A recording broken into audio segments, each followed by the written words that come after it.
What is good, YouTube? Thank you for tuning in to another review. This is not your average sneakerhead, Tony Ramsey, and today we're taking a look at the Jordan 9 in the University Blue colorway.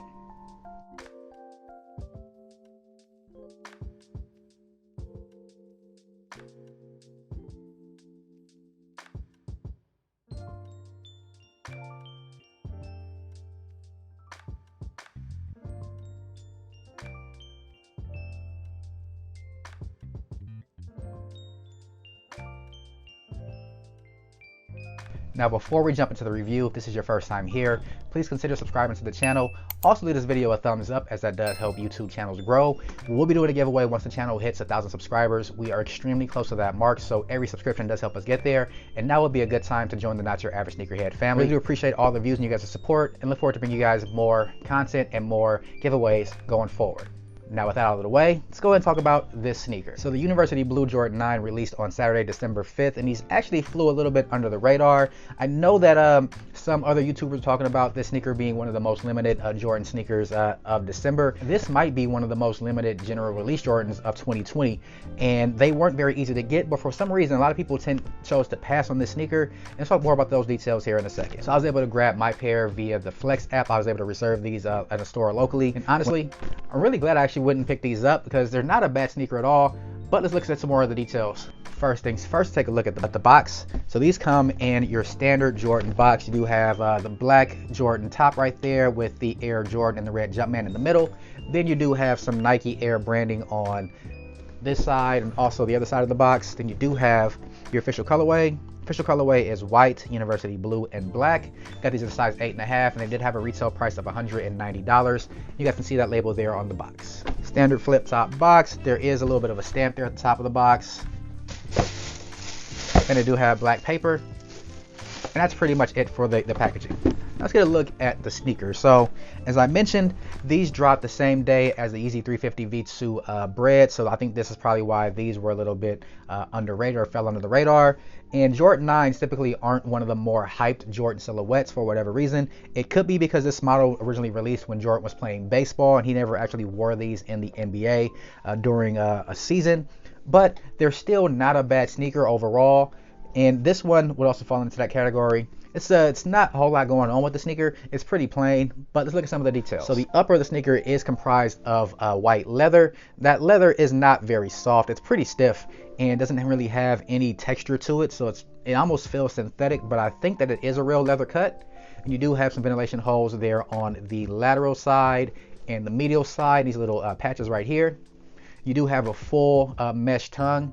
And the Jordan 9 also does have a booty construction on the inside of the sneaker. If I'm not mistaken too, this is one of the first Jordans that had that one pull lacing system. So the way the laces are in here, if you pull them up from the top, that will tighten up all the rest of the laces down the bottom. You do have a University Blue, or a Carolina Blue, we should call it, 23 stitched on the back. And the 3 is actually stitched in black stitching with Carolina Blue outlining. You do have this Carolina Blue, University Blue globe right there with the Jumpman on it, because these released when Jordan was a global icon.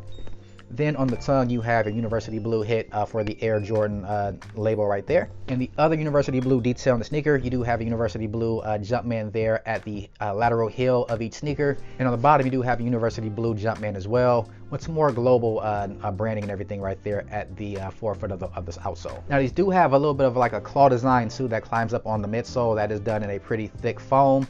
And this part right here is also pretty thick as well. Then around the midsole, you do have this little part right here that is done either in a nubuck, or I'm not sure what kind of material that is, but it does have a little bit of a glossy or a almost like glittery like effect to it. And that goes all the way up to the ankle collar on both the lateral and the medial side of the sneaker. Come with standard cardboard shoe trees inside.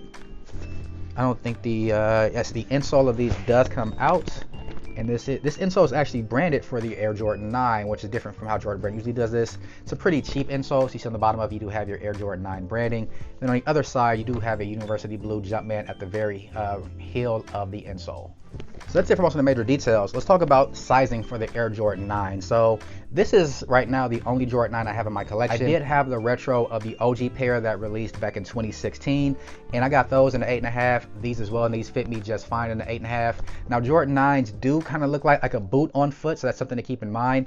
But on the inside, they actually fit me really well. They fit me true to size, and I recommend going with your true Jordan size and Jordan 9s as well. Now for resale value of these sneakers, as I mentioned, I think on release date they're going for somewhere between $220 to $240 depending on your size. Now you can expect the number to drop a little bit as soon as people get their pairs in online that just buy them just to flip, and I think they'll probably go down to like around $200 to $210 or so, but I can see this sneaker going up to about $240 to $250 over time. So if you did want to grab these now, go ahead and do so. But if you want to save your money for some other releases to come out here at the end of 2020, that wouldn't be a bad idea, as I kind of think that these are probably hover right around retail price for the next couple months. But yeah, that's it for most of the major details about the Air Jordan 9 in the University Blue colorway. Let's go ahead and get these both loosened up, get them on feet, and show you guys how they look.